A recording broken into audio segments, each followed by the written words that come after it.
Bonjour à tous. Je vous salue dans le nom du Seigneur Jésus-Christ. Je suis là ce matin pour partager avec vous mon témoignage de conversion et aussi dire à chacun de nous ici présents combien de fois le Seigneur est fidèle. Amen. Il faut dire que je suis arrivé dans cette assemblée pendant que je traversais une situation assez tumultueuse. D'abord, ma vie avant de rencontrer le Seigneur Jésus-Christ, c'était une vie de formalité. L'église, c'était juste pour pouvoir s'habiller convenablement les dimanches et puis sortir de la maison. Donc on y allait parce qu'il fallait sortir le dimanche. Mais malgré cela, le Seigneur ne m'a pas abandonné. J'ai eu du travail et j'ai occupé même un poste de responsabilité dans ce service en question.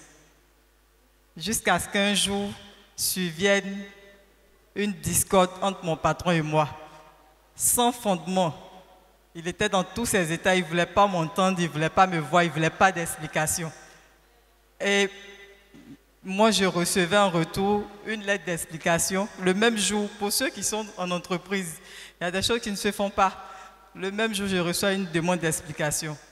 Je reçois une mise à pied. Tout ce que vous pouvez imaginer. Et je me suis mise à dire, mais je réponds comment? Bon, tout compte fait, je pense que la conclusion elle est toute simple, c'est de quitter les lieux. Et c'est comme ça que j'ai quitté le bureau, je suis rentré à la maison.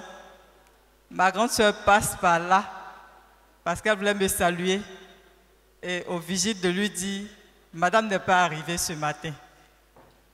Bon, elle n'a pas trouvé ça assez normal, donc elle m'a appelé. Elle dit « Mais en tant que première responsable de la structure, tu n'es pas là ». J'ai dit « Je ne viens plus là-bas ». Du coup, elle a compris que j'étais fâchée. Donc elle s'est rendue à la maison et elle m'a demandé, je lui ai expliqué la situation. Elle voulait savoir réellement ce qui se passait. Donc, elle a entrepris une démarche et elle allait rencontrer mon patron, qui était quand même une autorité de ce pays. Elle allait jusqu'à le rencontrer. Le monsieur, par la grâce du Seigneur, il a accepté de l'écouter et il lui a donné sa version des faits. Mais quand ma grande soeur est sortie de la rencontre, tout ce qu'elle m'a dit, elle dit « Tu es trop nerveuse. Que ton patron dit, tu lui as désobéi. » Et puis je lui ai demandé, j'ai dit, nous sommes dans une structure financière, il ne t'a pas dit que j'ai volé l'argent? Elle dit non, que moi-même je lui ai posé la question, mais il dit, ce n'est pas de ça qu'il s'agit. Il dit que tu lui as désobéi. Et elle me dit après, tu sais, ce n'est pas logique. Ce n'est pas logique. Ce qui se passe, ça, ce n'est pas logique. Tu t'es détaché de la famille, par la grâce de Dieu, tu as pu te prendre en charge jusqu'à... Ce n'est pas logique. Mais tout ce qu'elle disait, je ne l'écoutais pas, parce que j'étais déjà fâchée. Et quand nous sommes arrivés à la maison, elle est revenue le lendemain. Et elle m'a dit, tu peux m'accorder un bout de ton temps, au moins on va rencontrer mon pasteur, puis tu vas lui expliquer ce que tu traverses comme situation.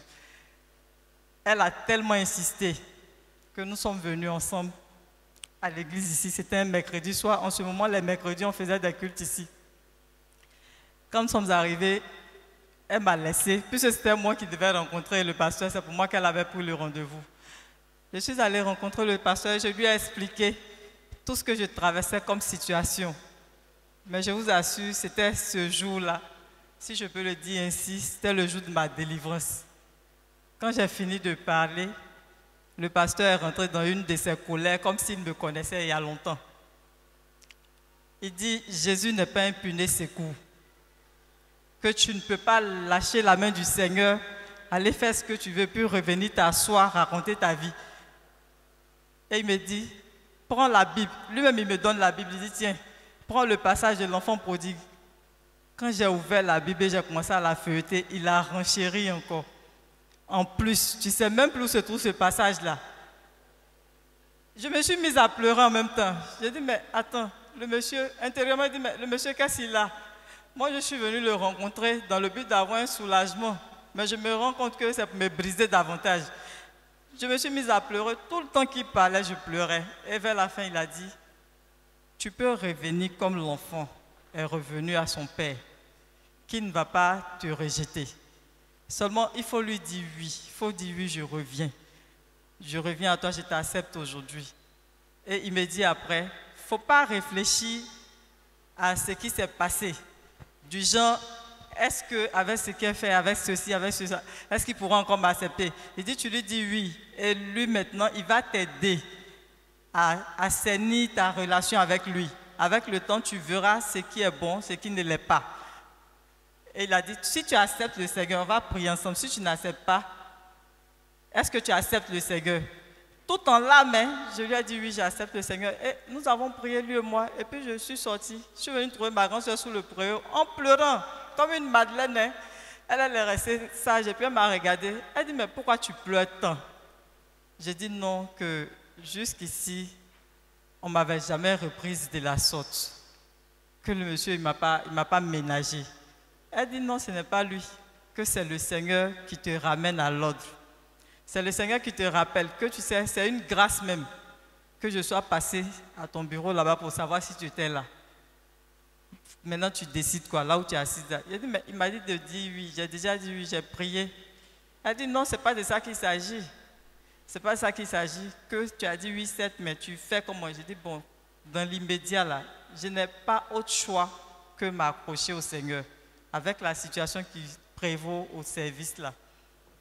Et quand je suis rentré, je me suis dit quoi? J'ai dit, par le passé, j'ai fréquenté l'église. Je ne peux pas avoir accepté le Seigneur aujourd'hui et encore être une, bon, je ne peux pas dire chrétienne, puisque je ne t'ai même pas baptisée. Pour moi, quand tu dis tu es chrétienne, c'est que tu as franchi au moins ce pas de reconnaissance du Seigneur comme ton Seigneur et Sauveur. Donc je décide de me baptiser. Je me suis baptisé ici le 24 juillet 2005. Et après le baptême, c'est là qu'on réalise qu'effectivement, quand on s'accroche au Seigneur, qu'on ne le prend pas comme un pneu secours, comme il me l'avait dit, le Seigneur pose des actes vraiment qu'on n'imagine pas. La situation qui était, je dirais, difficile au service, les choses commencent à se dénouer. D'abord, le patron qui se décide de se prendre un avocat pour qu'on étouffe l'affaire au tribunal. Et il tombe sur le greffier là-bas qui lui dit non, si vous avez de l'argent, payez les droits de la jeune fille et puis elle s'en va. Ce n'est pas la peine de nous corrompre. Donc on m'appelle, je me présente. Le juge coupe court, il dit prends un avocat, je vais délibérer puis on va avancer.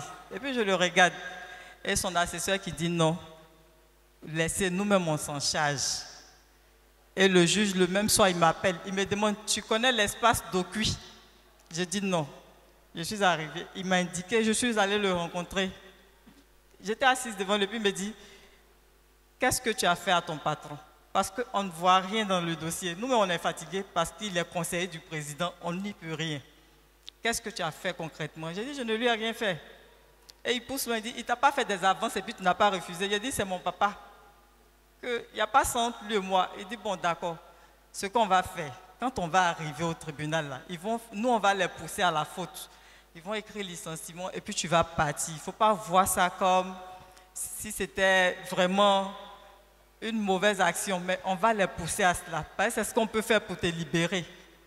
Effectivement, nous sommes arrivés. Donc, eux, ils ont fait une note officielle pour demander à mon patron de me réintégrer. Le monsieur n'a pas pu supporter. Il a pris son stylo, il a écrit comme le juge l'avait dit, et puis bon, il m'a licencié. Maintenant, on retourne et l'assesseur dit, bon, puis on avait demandé qu'elle prenne un avocat, tel qu'elle est là, elle n'a pas d'avocat, puis elle est trop jeune. Nous-mêmes, on va lui trouver un avocat. Tenez-vous bien, ils s'en vont prendre l'avocat du président de la République en son temps pour venir défendre ma cause. Je tombais des nues. C'est quand ils ont fini et qu'ils ont sorti la grosse, tout ça, c'est là que le juge m'appelle et me dit, tu fais quoi? J'ai dit non, que je suis chrétienne. Et j'ai souri ce jour-là, il dit non, tu peux rire. J'ai dit bon, j'étais tellement retournée que je ne pouvais pas rire en son temps. Et il m'a dit que l'avocat qu'on a pris là, c'était contrer ton patron. Parce que là, il ne peut pas dire autre chose. Son avocat même ne peut pas se prononcer devant ce dernier-là. Et c'est ainsi, c'était là la première action. Mon patron fait quoi? Il me paye les droits, mais quand il s'en va, il dit à celui qui le remplace, il faut rappeler Dominique, c'est elle qui peut occuper le poste là. Les autres ne peuvent pas.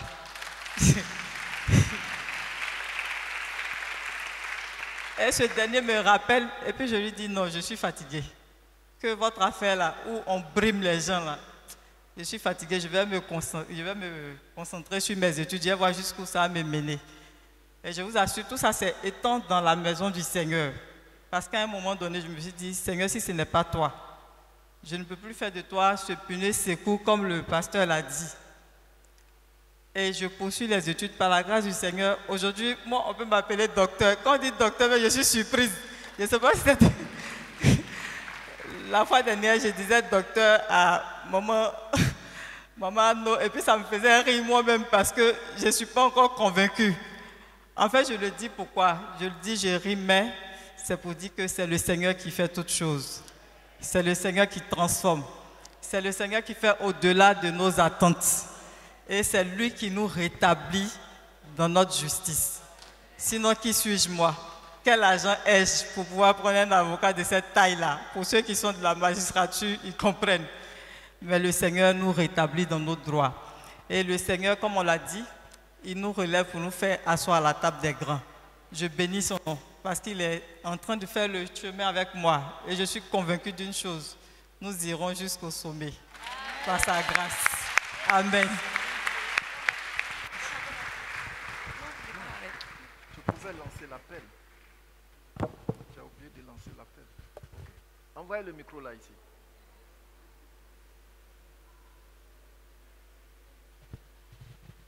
Amen. Donc, comme je disais, avec le Seigneur, on ne faillit jamais. Avec le Seigneur, on ne se trompe pas quand on dit qu'on est avec lui. On n'a pas opéré le mauvais choix. Bien au contraire, c'est le meilleur choix. Moi qui suis devant vous, je ne suis pas parfaite. Quand on disait Colette, c'était moi. Mais aujourd'hui, je peux rire. C'est que toi qui es là aussi, tu peux en faire autant. Je voudrais inviter une soeur, un frère ce matin qui n'a pas encore décidé vraiment d'appartenir au Seigneur, qu'il le fasse, qu'il le fasse. Et comme le pasteur me l'a dit en son temps, ce n'est pas par tes propres forces que tu pourras assainir ta relation avec le Seigneur. C'est lui-même, le Seigneur, qui va te donner cette force-là. Donc ne reste pas dans ton coin pour dire « j'ai fait tellement de vilaines choses que le Seigneur ne pourra pas m'accepter ». Donc si tu es là ce matin, s'il te plaît, donne ta vie au Seigneur. Accroche-toi au Seigneur, c'est lui seul qui peut faire cela pour toi. C'est lui seul. C'est lui seul. Je dis bien c'est lui seul parce que moi, dans ma famille, je suis la seule à avoir eu le doctorat. Les autres n'ont pas pu franchir même le cap du bac. C'est lui seul. Et je ne suis pas issue d'une famille noble. Hein. Je ne suis pas issue d'une famille noble. Hein. La modestie, vrai modeste, c'est de là qu'on est sorti. Enfin, je donne tout ce détail pour dire que nous ne sommes pas dans une affaire de classe sociale, non. Jean, tu es enfant de grands types, non, ce n'est pas ça qu'il s'agit. Il s'agit d'appartenir au vrai parent, au vrai Père, celui-là qui n'abandonne pas, Jésus-Christ. Donc si tu es là, que tu n'as pas encore pris la décision d'appartenir à Jésus-Christ, il faut le faire. C'est lui qui peut vraiment t'aider. Amen.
Chante Alléluia, Alléluia, chante Alléluia, Alléluia, chante Alléluia, Alléluia, Amen. Chante Alléluia, chante Alléluia, Alléluia, Amen. Alléluia, Amen. Alléluia, Amen. Chante Alléluia, Amen. Tu es le Dieu puissant, le grand je suis. Alléluia. Alléluia, tu es le Dieu puissant, le grand je suis.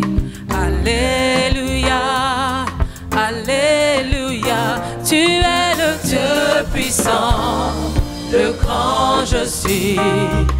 Alléluia, Alléluia. Tu es le Dieu puissant, le grand je suis.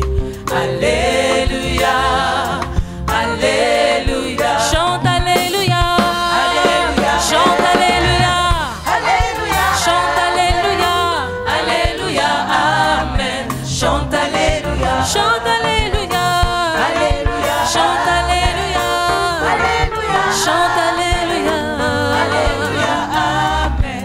Chante Alléluia, chante Alléluia, Alléluia. Amen. Alléluia, Amen. Alléluia, Amen. Chante Alléluia, Amen.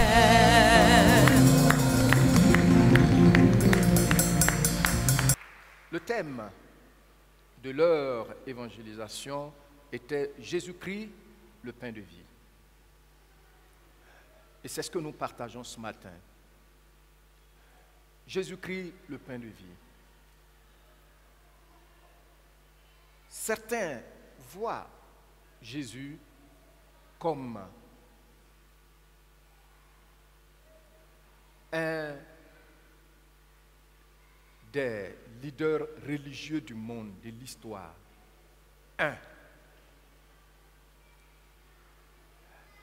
Jésus, qui est-il pour toi?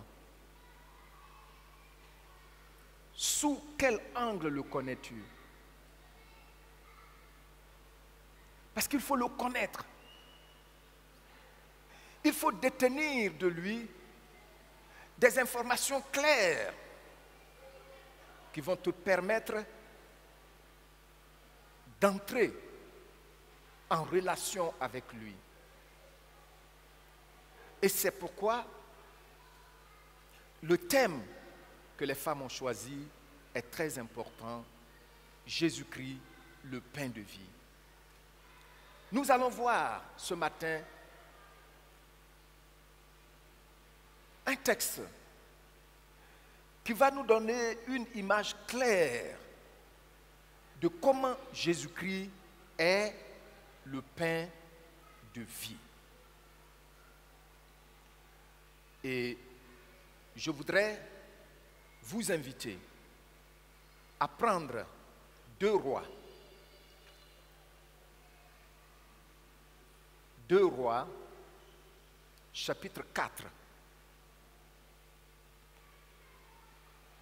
2 Rois, chapitre 4, du verset 38 au verset 41. 2 Rois, chapitre 4, du verset 38 au verset 41. S'il vous plaît, si vous l'avez noté, tenez-vous debout et nous allons le lire ensemble.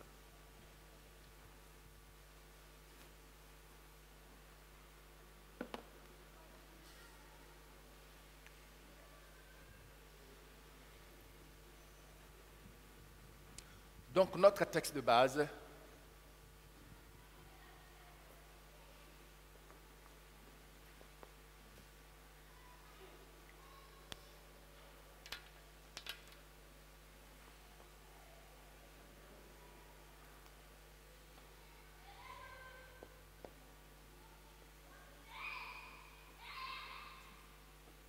c'est 2 Rois, chapitre 4, du verset 38 à combien?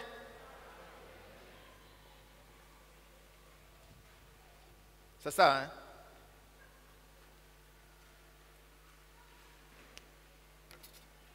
Nous allons le lire ensemble.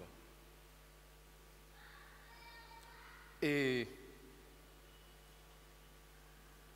tu le lis après moi. Élisée revint à Gilgal. Il y avait une famine dans le pays. Comme les fils des prophètes étaient assis devant lui, il dit à son serviteur, mets le grand pot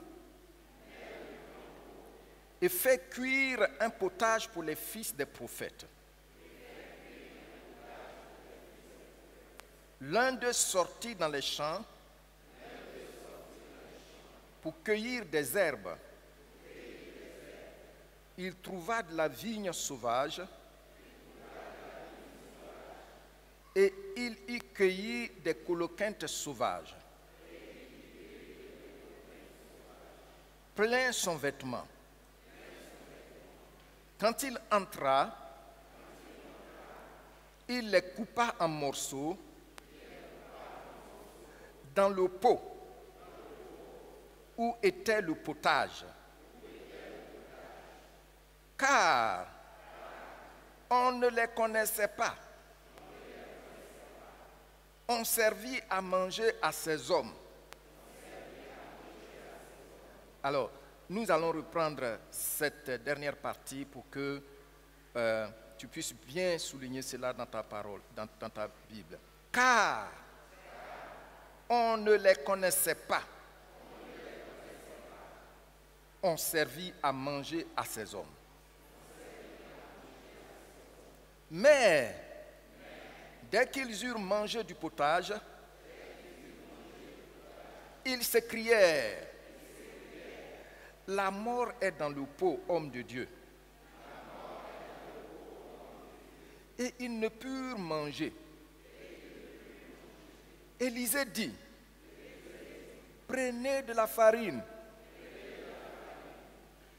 et en jetez dans le pot. Et dit, et en jeta plutôt, et dit: sers à ces gens et qu'ils mangent. Et il n'y a plus rien de mauvais dans le pot. Vous soulignerez encore aussi, et il n'y a plus rien de mauvais dans le pot. Merci, veuillez vous asseoir.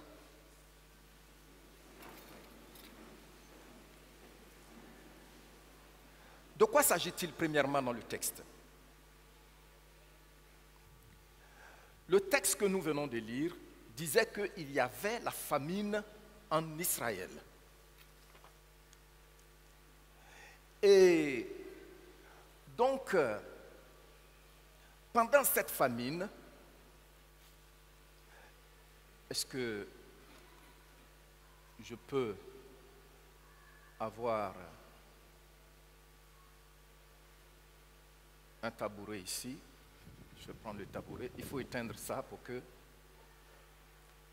tu éteins le ventilateur. Dans notre texte,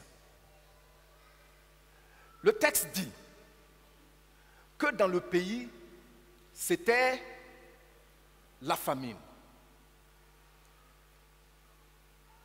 Quand on parle de famine, nous, en Côte d'Ivoire, on ne connaît pas ça. C'est une grâce particulière du Seigneur. On dit qu'il n'y a rien à manger. Rien. Et les gens meurent littéralement de faim parce qu'ils n'ont rien mangé pendant des jours. Donc c'est ce qui s'est passé ici.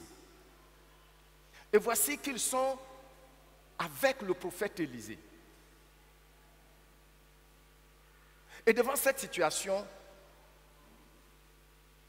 un des enfants, un des fils des prophètes est sorti. C'est une école en fait. Il est sorti. Ils sont allés en brousse et puis il a cueilli tout ce qu'il a retrouvé, il l'a trouvé à sa portée. Tu as vu? Et quand on parle de coloquintes sauvages, voici ces genres de fruits-là qu'on trouve dans nos supermarchés. Il y en a qu'on n'a pas planté et qui contiennent du poison. Donc il est sorti il en a trouvé dans la broussaille comme ça. Et puis, qu'est-ce qu'il a fait? Il les a accueillis et il est venu. Parce que la Bible dit qu'on ne les connaissait pas. Pour que tout le monde puisse avoir quelque chose, comme on le dirait ici en Côte d'Ivoire, à mettre sous la dent. Alors, donc ce matin, nous allons préparer pour que vous sachiez de quoi il s'agit dans le texte. Vous avez déjà vu l'image.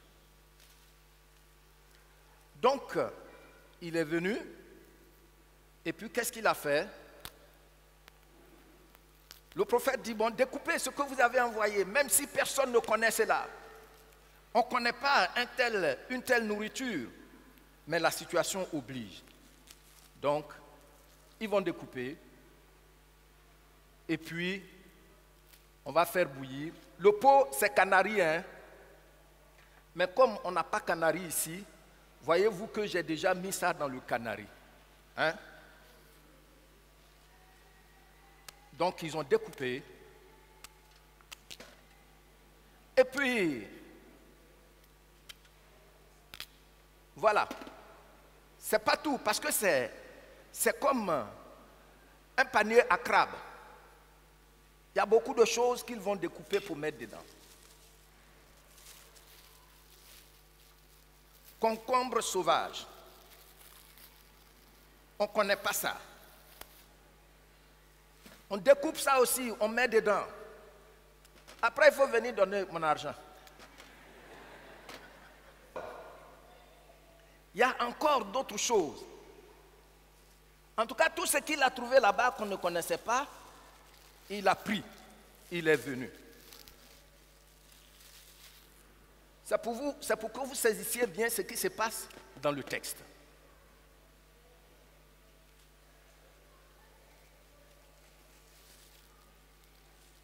Il a trouvé aubergine noire, il l'a pris. Il a coupé. Sur les herbes, quand on parle d'herbes là, c'est ça. Même ce que les herbes portaient, il a coupé. Ce n'est pas seulement les arbres. Donc, ils ont tout découpé. Et puis, on a mis dans le canari, il y en a encore. Et puis, ils ont mis du potasse pour que ça soit un peu souple. Hein? Ça devient un peu mou. Et puis, ils ont fait cuire. Maintenant, on les a servis. Regardez des gens qui ont faim. Et puis tout ça, tu vois le jaune, ça attire, tu vois le blanc, la salive commence à venir, même s'il n'y a pas de viande dedans, et tout ça. Et puis ils ont commencé à manger. Et du coup, le texte nous dit, tout le monde a commencé à dire, qu'est-ce qu'il y a? Il y a la mort où? Dans le pot. Donc ce qu'ils sont en train de manger est en train de les tuer. Je vous ai dit de bien souligner la phrase, on ne les connaissait pas. N'est-ce pas? On ne les connaissait pas. Ce n'est pas ce qu'ils cultivaient d'habitude. Alors, ils en ont mangé. Et la mort, ils ont commencé à sentir la mort. Ça veut dire que c'était terrible. Alors, on va voir que les gens étaient très agités et peut-être que certains s'étaient même évanouis. On ne sait jamais. Et comment est-ce que Élisée va trouver solution? Lisez dans le texte, quelle est la solution que Dieu donne à Élisée? Certainement, quand on lit le texte, on n'a pas comme l'impression qu'Élisée s'est tourné vers le Seigneur. Mais il s'est tourné vers le Seigneur pour demander à Dieu, mais qu'est-ce que je peux faire pour que ces gens soient guéris de ils soient délivrés de la mort? Alors, Dieu va dire à Élisée de faire quoi? Le texte. De prendre la farine. Et là, ils en ont eu un peu. Quelque part. Ils ont cherché, ils en ont trouvé un peu. Là, c'est la farine de blé. Donc, ils ont mis ça dedans. Tu as vu, non? Ils ont mis dans le canari. Et puis maintenant, après avoir mis dans le canari la farine de blé, Élisée dit maintenant à ces gens, servez-les. Ils ont été servis encore, même nourriture là. Mais cette fois-ci, c'était doux, c'était mangeable et il n'y avait plus de poison. Acclamons le Seigneur.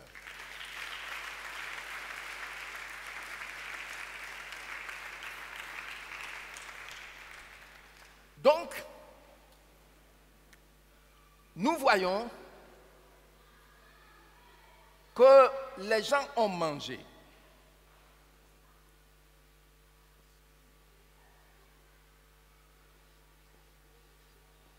Pour eux, c'était la nourriture.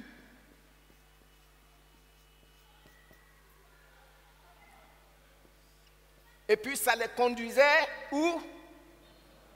À la mort. À la mort. Maintenant, d'après ce qu'on a vu,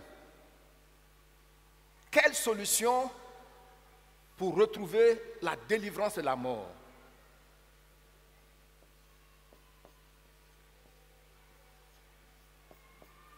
Qu'est-ce que Élisée va mettre dans la nourriture?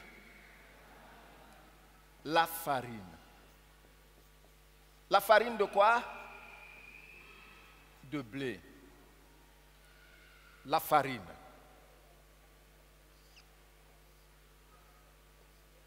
Et puis après avoir mis la farine dedans, ils ont mangé le même repas dans la même casserole. Mais cette fois-ci, qu'est-ce qu'ils ont eu? La vie.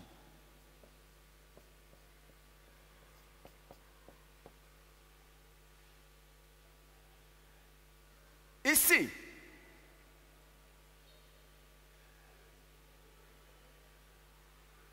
la signification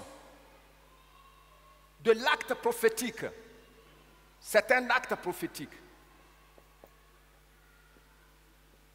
Acte prophétique d'Élisée. À quoi sert la farine de blé?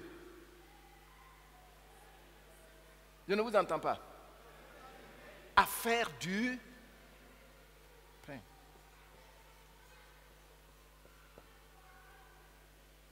Donc c'est le pain qu'on a mis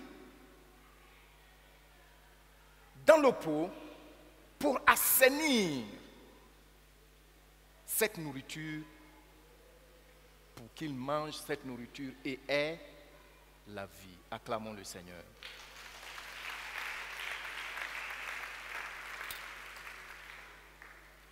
Maintenant,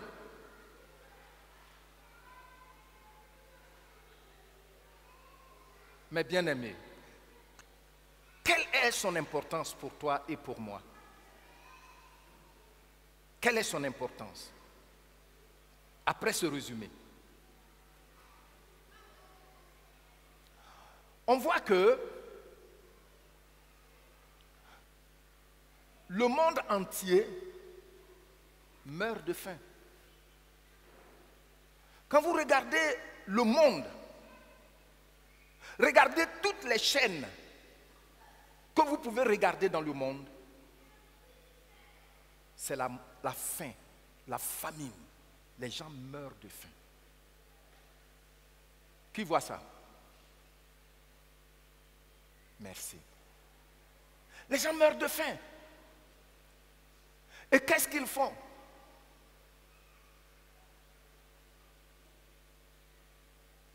Ils vont tout faire pour chercher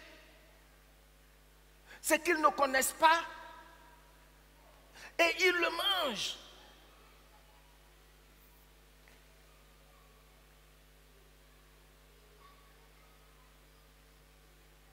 Pour certains, c'est des religions. Or, on fait comme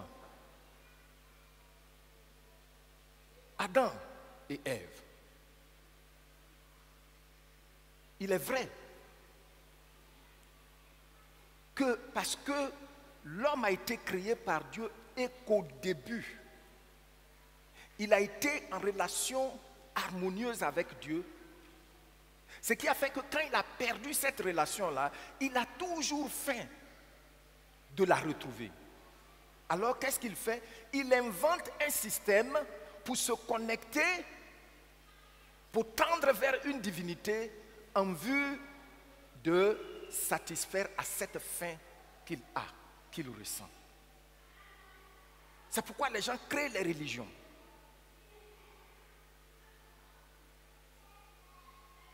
Mais ce n'est pas tout le monde qui veut utiliser la religion comme solution pour chercher la solution à la faim dont il souffre. Certains pensent qu'il faut avoir beaucoup d'argent par tous les moyens. Comme ça, quand j'aurai beaucoup d'argent, alors cette faim-là va disparaître. D'autres pensent qu'il faut se livrer à tous les plaisirs de façon démesurée. La drogue, la prostitution. Certains sont allés avec les femmes jusqu'à ce que finalement ils se sont tournés vers les hommes. D'autres sont allés avec les hommes. Maintenant, elles ont trouvé que ce n'est plus la peine. Cette faim-là demeure là. Il faut maintenant aller avec les femmes. D'autres trouvent que non, avec les femmes et les hommes, c'est pas... On a tout fait, mais la faim est toujours là. Qu'est-ce qu'il faut faire? Il faut aller avec les animaux.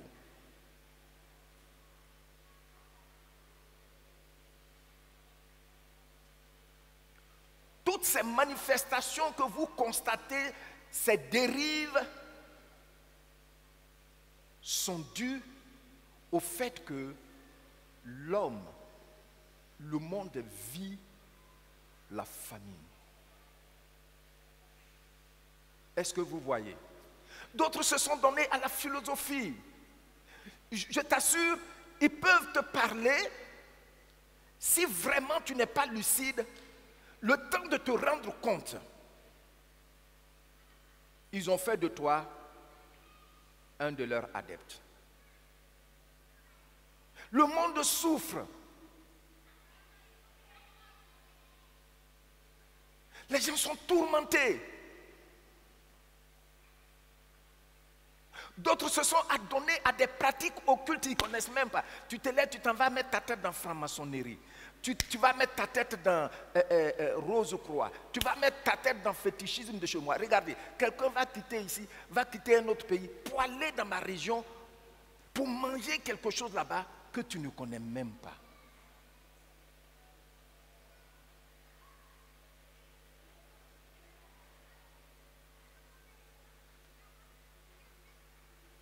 J'ai un jeune frère qui était ici avant avec moi et qui maintenant est enseignant à l'université. Un jour, il y a une dame responsable d'un grand groupe scolaire ici à Abidjan qui l'avait orienté vers moi. Elle était venue parce qu'elle s'est approchée de lui en tant que responsable d'un département dans son groupe scolaire et lui a demandé, lui a dit qu'elle souffre malgré tout ce qu'elle a. Et comme mon frère, lui, il vient de telle région, alors elle s'est approchée de lui, elle l'a appelé dans son bureau avec tout son sérieux pour lui dire s'il peut l'accompagner chez nous, parce qu'on dit qu'il y a des gens qui sont très puissants là-bas.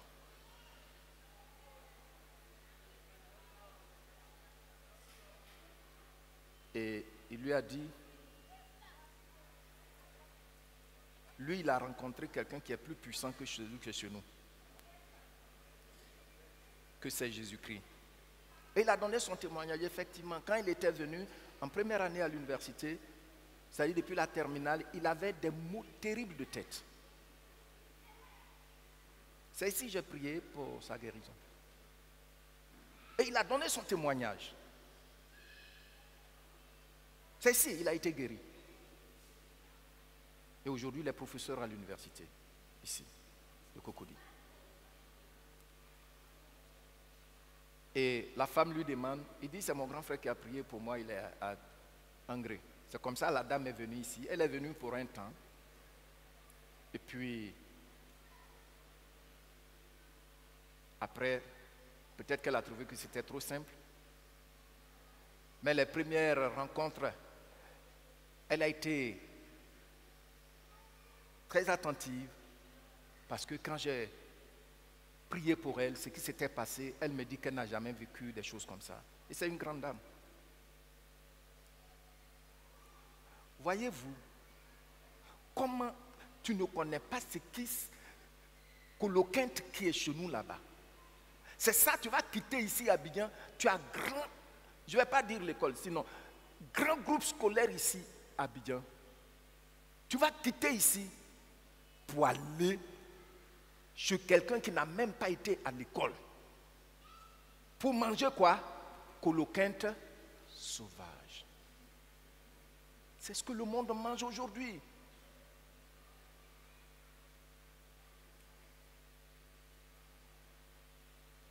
Les gens mangent parce que le monde, la famine est partout.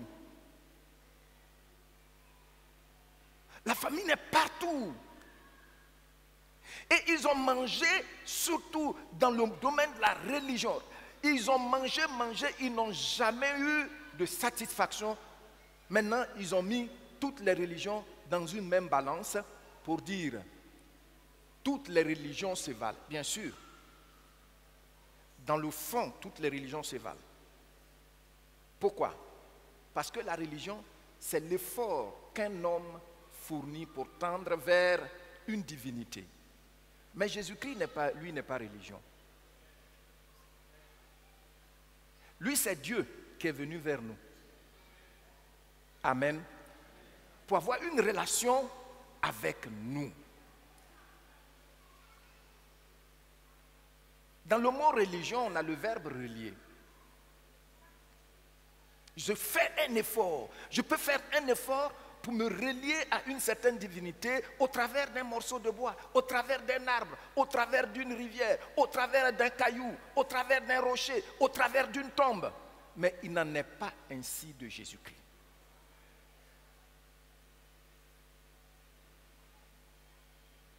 Un serviteur de Dieu a dit, voulant parler de Jésus-Christ, il a dit, Dieu, ce qui fait bouger Dieu là, ce qui fait que Dieu peut se lever pour marcher là, vers nous, c'est sa grâce, c'est son amour pour nous. C'est la grâce de Dieu qui fait qu'il s'est levé pour marcher jusqu'à nous, parce qu'il t'aime. Amen.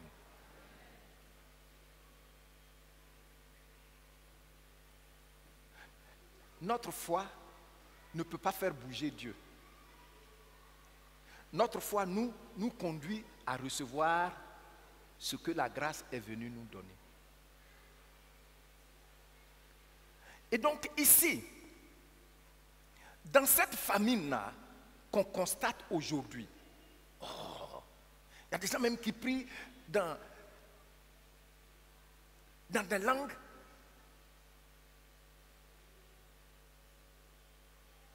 des gens qui sont dans le faux, dans le fin, dans les montagnes de l'Himalaya qui sont quelque part là-bas, la langue qu'ils parlent, c'est dans ça que tu pries, tu ne connais même pas, tu ne sais même pas ce que tu dis. Mais tu pries, tu parles à qui alors? Il y en a qui sont prêts à se tuer, à tuer des milliers de personnes avec une langue qu'ils ne comprennent même pas. Ils ne savent même pas à qui ils s'adressent. coloquinte, sauvage. J'ai entendu un célèbre chanteur français en la personne de Johnny Hallyday qui a chanté le vaudou. C'est triste quand vous voyez les vers.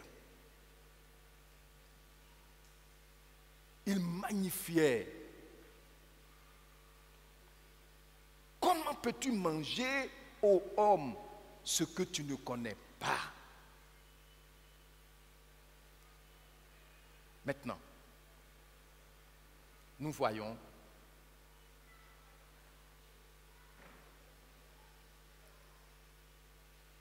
Dieu veut qu'on mange ce qu'on connaît. C'est pourquoi on annonce l'évangile, on explique pour que le Saint-Esprit puisse t'éclairer. Alors, nous lisons Jean chapitre 3, verset 16. Tout le monde connaît ça déjà, en dehors de ceux qui viennent de prendre leur décision. Il dit, car Dieu a tant aimé le monde qu'il a fait quoi? Qu'il a donné son Fils unique. Pourquoi? Ne périsse point. Que la nourriture que tu as mangée jusque-là qui va te tuer, il faut le Fils de Dieu pour la restaurer, pour l'assainir. Qu'il ne périsse point, mais qu'il ait la vie éternelle. En d'autres termes, que tu aies la qualité de la vie qui est en Dieu lui-même.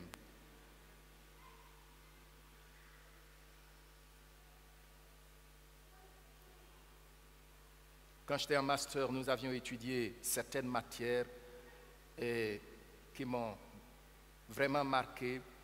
Et l'on parle de majority. Majority, c'est-à-dire la majorité. Aujourd'hui, certains disent que nous sommes les plus nombreux. Donc c'est nous qui avions la bonne nourriture. Pourtant, ils savent que ce n'est pas vrai.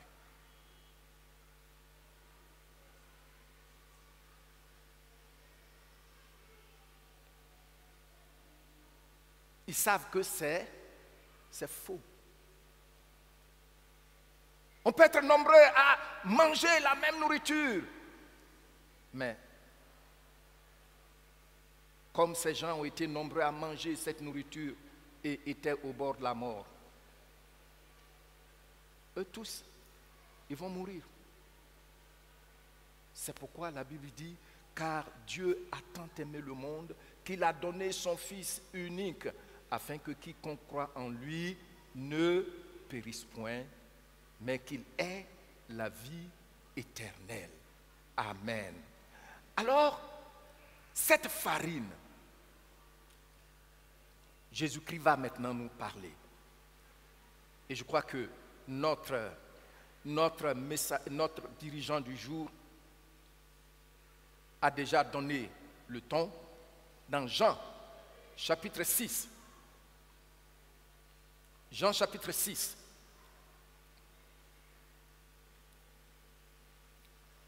Nous lisons le verset 35 et verset 36.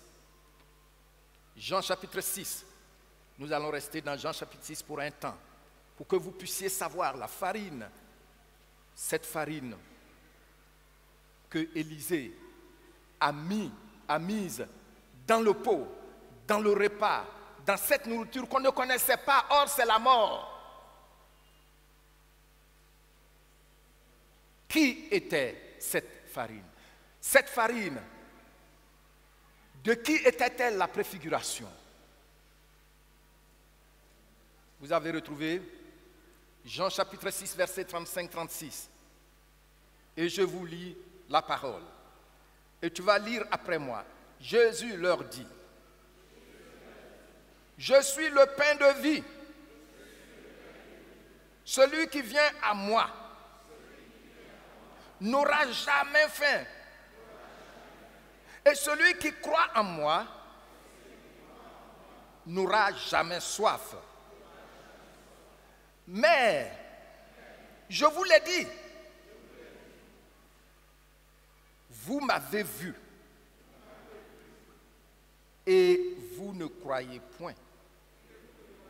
Ça, c'est une des paroles tristes. Ici,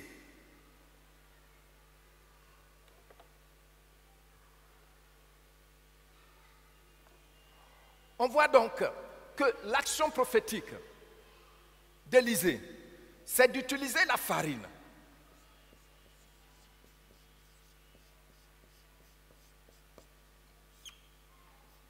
Et c'est avec la farine qu'on fait quoi? On fait le pain, qui était d'ailleurs la nourriture principale en Palestine en ce temps-là. Or, le passage que nous venons de lire, qu'est-ce que Jésus dit au peuple?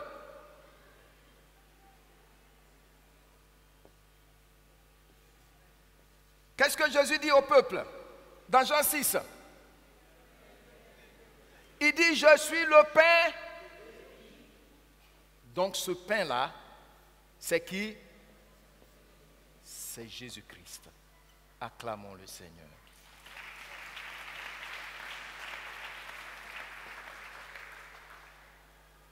En fait,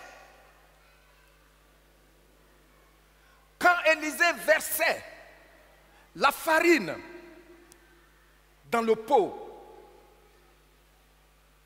il était en train de dire que la situation du monde actuel trouvera solution un jour dans le pain, celui qui est le pain de vie. C'est pourquoi Jésus-Christ dit, je suis, vous voyez non, je suis le pain de vie. Il dit, celui qui me mange n'aura plus jamais faim. Il y a des gens aujourd'hui qui appartiennent à plusieurs religions, un seul. Ils se disent chrétiens, même chrétiens évangéliques, mais ils sont dans la franc-maçonnerie. Ils se disent chrétiens, mais ils pratiquent le yoga. Et naïvement, ils disent non, c'est du sport. La dernière fois, j'ai écouté un maître de yoga sur, je ne sais pas, cette info. Regardez son visage. Tu as vu son visage, non? Et ma femme me dit, Daddy, viens regarder. J'ai dit, mais regarde son visage. Même pas un brin de lumière là-dedans.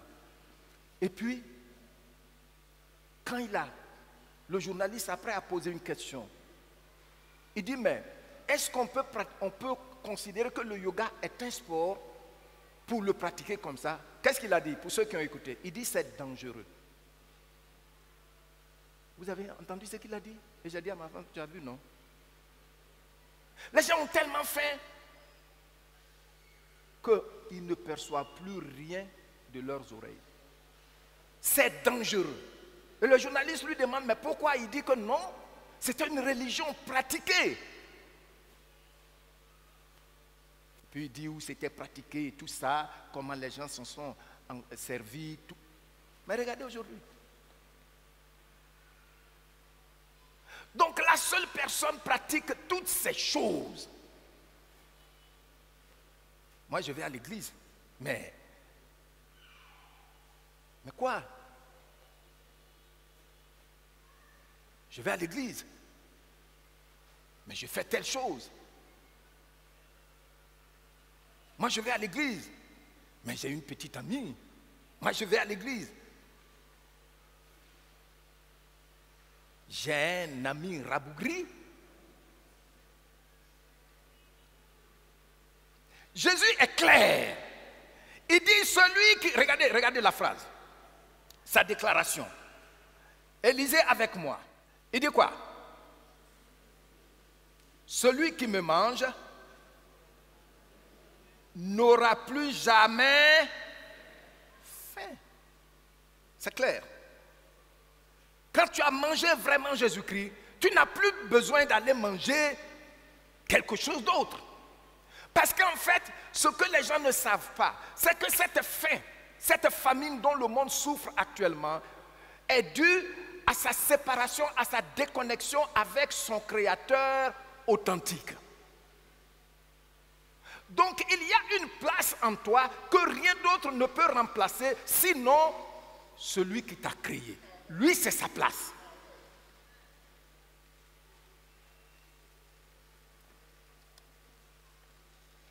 Quelque chose que j'apprécie chez les catholiques, c'est que ce qu'ils veulent faire là, même si tu as toute l'armée du monde, tu ne les effraies pas. Il y a, je crois, 4 ans de cela, ou 3 ans, il y a une autorité qui était morte. Les catholiques disent, s'ils savent que tu fais une pratique occulte, ils ne vont plus faire tes funérailles. Qui a appris ça? L'État, ils disent non, hein? Non, hein? Non, c'est non. On n'est pas pour les gens qui mangent plusieurs repas, dans plusieurs assiettes. Ouais. Ils ont refusé, les gens sont obligés de se soumettre. Quand on a mangé Jésus-Christ, on n'a plus besoin de manger à gauche, à droite, fulminer partout. Non, non, non, non, non, non, non, non. Jésus-Christ l'a déclaré et tous ceux qui l'ont expérimenté savent que c'est vrai. Jésus-Christ est suffisant. Quand il entre en toi, le vide que rien d'autre ne peut combler est comblé. Oui. Donc il le dit. Je suis le pain de vie, le verset 35 là. Celui qui vient à moi n'aura jamais faim. Amen.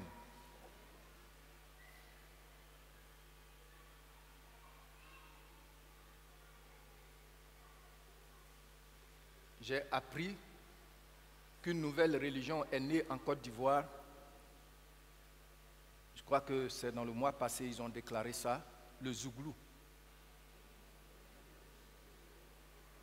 Je crois qu'ils ont eu une rencontre à Yopougon là-bas, donc ils ont dit, à partir de maintenant, nous déclarons le Zouglou, nous déclarons que le Zouglou est une religion.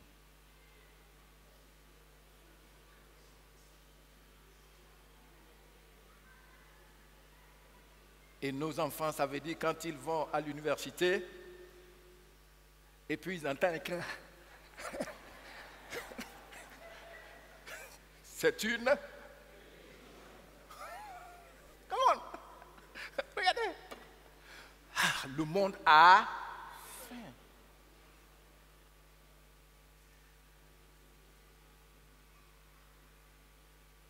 Au mois passé, quand j'étais aux États-Unis, j'ai eu un soir, pour quelque temps, un mauvais moment.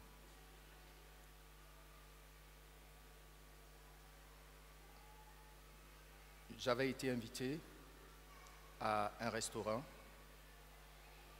et il a plu. Et la pluie s'est arrêtée, mais ça goûtait toujours. Il faisait froid. Et mon fils et moi, on partait à l'invitation. Et quand il entrait dans le parking, voici un monsieur sous la pluie. Et je vous dis dans le froid, moi-même j'ai porté un porte-manteau. J'avais un manteau. Il avait, c'est un carton qu'il a découpé, et puis il a écrit là-dessus avec la main, homeless, please help me. Sous la pluie, il tremblotait. Vraiment, ça m'a attristé. J'avais des larmes aux yeux. Quand on est arrivé à la maison, j'ai dit à mon fils, regarde comment la séparation de Dieu a perturbé l'homme. Voyez ça? Homeless, please help me. Si c'est un noir, on va dire peut-être il a abandonné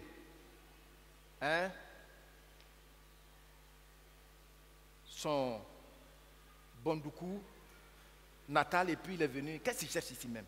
Il n'en est rien. C'est un blanc peau pure.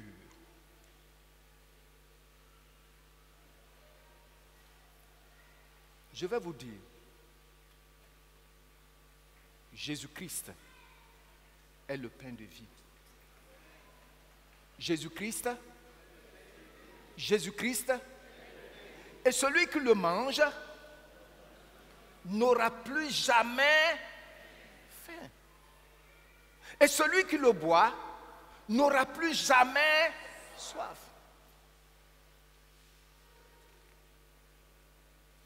J'ai écouté sur Dieu TV ce pasteur français qui a rendu son témoignage comment il avait philosophé que c'est pas grave, un chrétien peut boire. Et puis il dit il a souffert pendant des années avant que Dieu ne le délivre. Il chante. Ils ont fait toute une émission sur lui.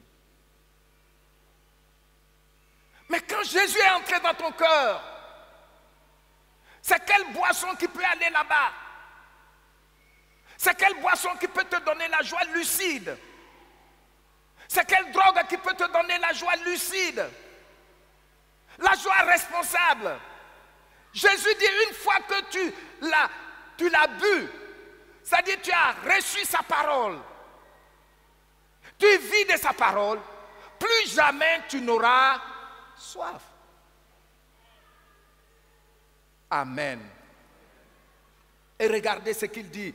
J'ai dit, nous sommes toujours dans Jean chapitre 6, à partir du verset 47. Regardez ce qu'il dit là-bas. Jean chapitre 6, à partir du verset 47.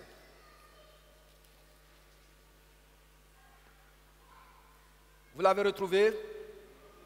Qu'est-ce qu'il dit? Je lis et puis tu lis après moi. En vérité, je vous le dis. Celui qui croit en moi a la vie éternelle. Donc ici, la vie éternelle, ce n'est pas seulement la vie sans fin, mais c'est la qualité de la vie qui est en Dieu, que Dieu nous transmet. C'est ça qu'on appelle la vie éternelle. Sinon, celui qui ira dans le feu, il va vivre aussi pour toujours dans le feu. La qualité de la vie que Dieu communique. La qualité de la vie que Dieu communique. Jésus dit que c'est lui qui la communique. C'est lui qui la donne. C'est lui-même cette vie-là. Amen. Amen. Et puis qu'est-ce qu'il dit? Qu'est-ce qu'il dit, verset 48? Je suis le pain de vie. Quand vous voyez ces déclarations qui sont très courtes, ça veut dire there is no controversy. C'est-à-dire il n'y a pas de controverse, il n'y a pas de discussion là-dessus. C'est lui. Et ce matin, le dirigeant a dit, il faut être vraiment Dieu pour déclarer, pour faire de telles déclarations. Jésus-Christ est notre Créateur. Il est venu à nous. Je suis le pain de vie. C'est moi que Élisée annonçait lorsque les gens ont mangé dans la famine et mouraient. Maintenant, je vais terminer en vous. Mais le passage, vous pouvez continuer à lire le passage. Vous allez voir comment il insiste là-dessus, qu'il est le pain de vie. Regardez le verset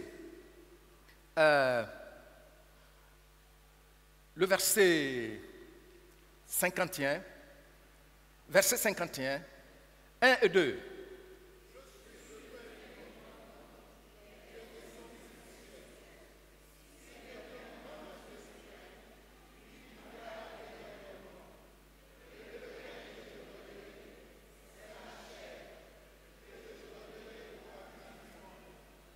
Amen. Amen. Lisez le verset 57.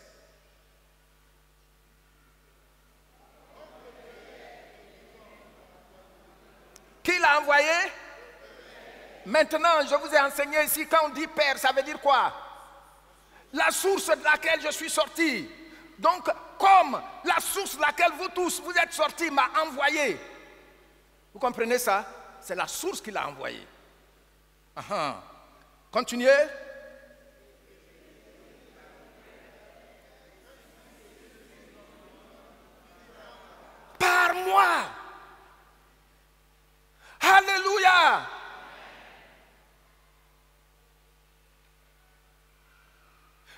entend la voix de l'Esprit en lisant ces passages?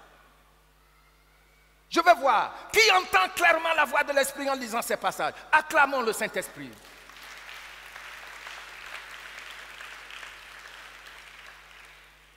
Regardez le verset 58. C'est ici le pain qui est descendu du ciel. Maintenant, Jésus dit, il est le pain de vie. Et puis, il est pratiquement en larmes en disant à ses contemporains, les Juifs, que mais je vous ai parlé et vous n'avez pas cru. Mangez-moi pour avoir la vie. Mais le pain de vie ne vient que du Père. Maintenant, dans notre contexte, ici, ce qui vient du Père, le Père l'a annoncé d'avance. Amen. Qu'est-ce que j'ai dit? Le Père l'a annoncé d'avance. Tu vois? Donc, le pain qui descend du ciel là, ça ne vient pas de la région de Tibet. Ça ne vient pas de la Mecque. Le pain qui peut entrer là où la vraie nourriture ne peut pas entrer là. Là où l'argent ne peut pas entrer. Là où le dollar ne peut pas entrer. Là où les vêtements ne peuvent pas entrer là. Ça vient d'un endroit que Dieu a montré dès le commencement. Il faut que l'Écriture s'accomplisse. Et voyons comment l'Écriture s'accomplit. Nous allons donc, pour soutenir, affermir nos convictions sur le fait que Jésus est vraiment l'unique pain de vie, nous allons voir lieu de naissance. Lieu de naissance.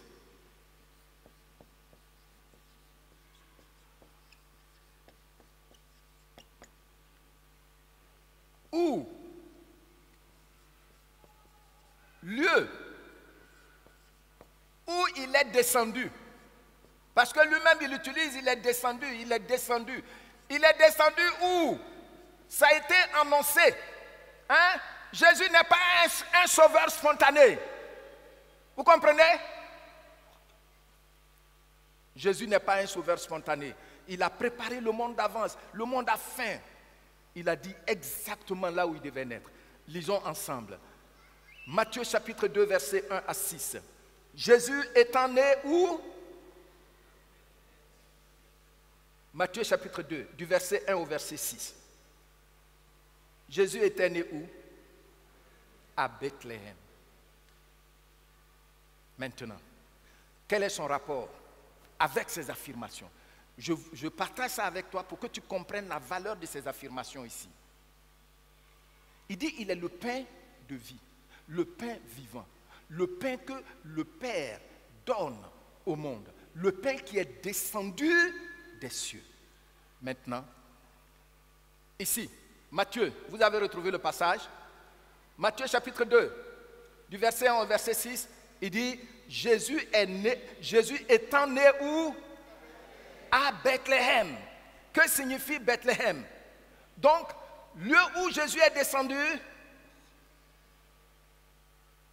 ici c'est où?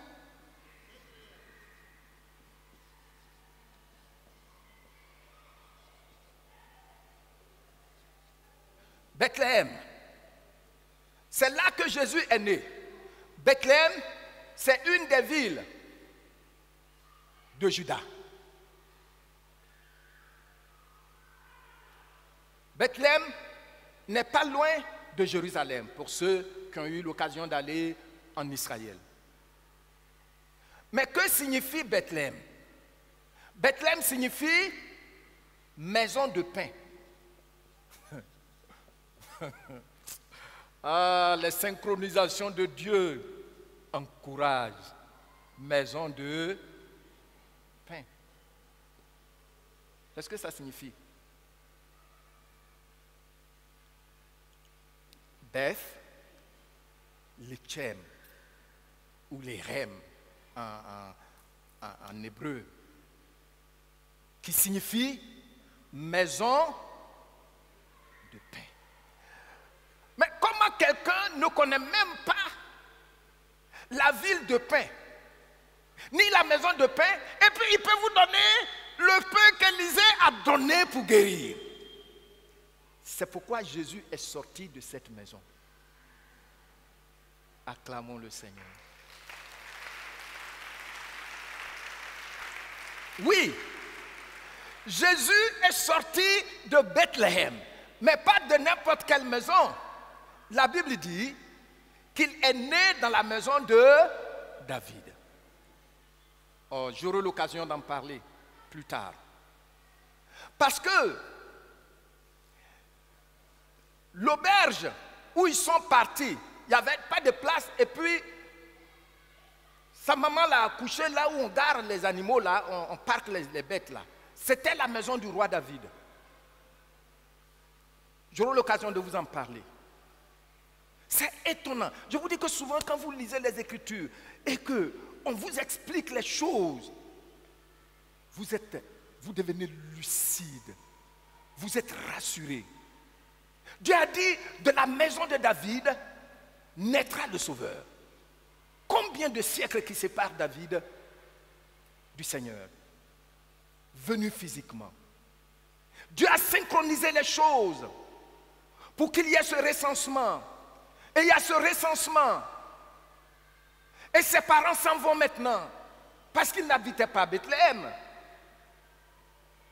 Ils y étaient pour le recensement. Où est-ce qu'il y a l'auberge?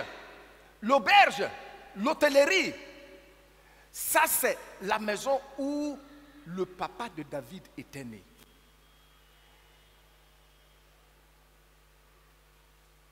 Et la Bible retrace ça quand vous allez voir, on parle de Kimham et tout ça. Bon, un jour j'aurai l'occasion par la grâce de Dieu de vous en parler.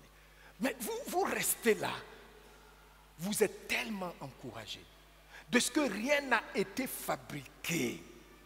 Le pain de vie, le pain qui peut entrer dans ton esprit où rien d'autre ne peut entrer pour te satisfaire, c'est ce pain qui est descendu à Bethléem dans la maison de David selon les Écritures.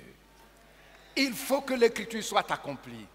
C'est pourquoi quand Jésus dit « Je suis le pain de vie », on sait de quoi il parle.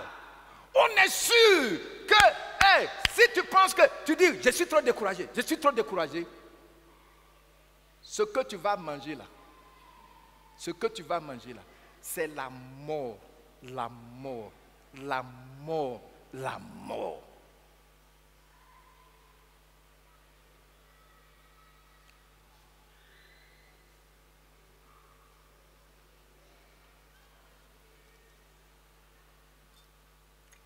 Ce matin,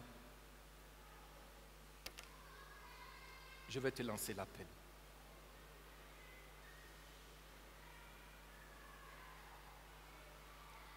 Jésus est la seule personne qui peut entrer dans nos cœurs. C'est lui qui est le pain qui peut nourrir ton homme intérieur. C'est lui que Dieu nous a donné. Et nous l'avons expérimenté. Veux-tu avoir la vie de Dieu en toi? Veux-tu être reconnecté à ton Créateur? Ce n'est pas une question de religion, c'est Jésus-Christ. Il t'attend ce matin. Moi, je l'ai fait un jour.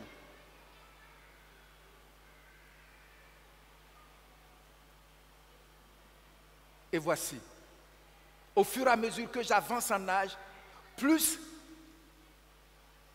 je suis rassuré. Amen. Au fur et à mesure que j'avance en âge, mieux je le découvre, plus je suis rassuré. Il dit, si tu le manges, tu n'auras plus jamais faim, tu n'auras plus jamais soif. Tu ne seras plus tourmenté par le pain de la mort, d'où qu'il vienne.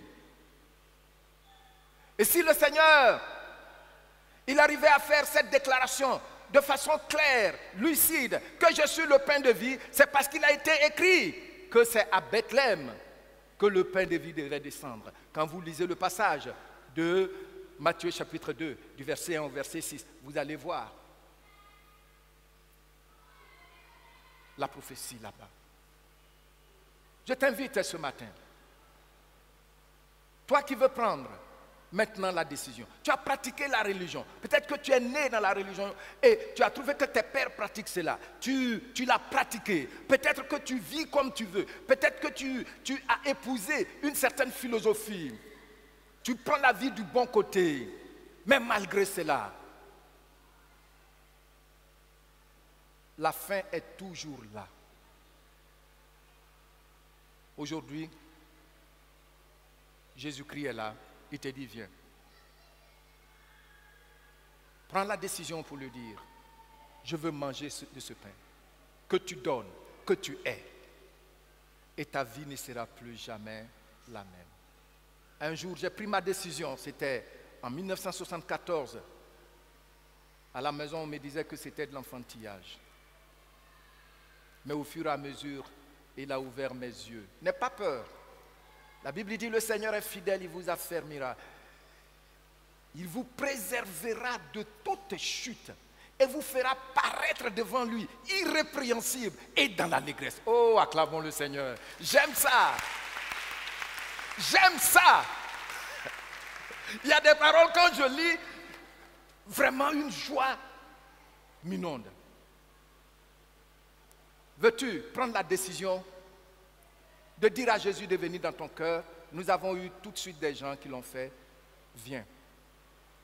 Il est là et on va prier avec toi. Je suis là. Tu veux prendre la décision? Viens. Ne tarde pas.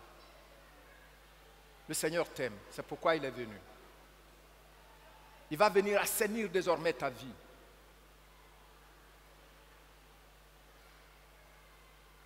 Je suis là, je t'attends.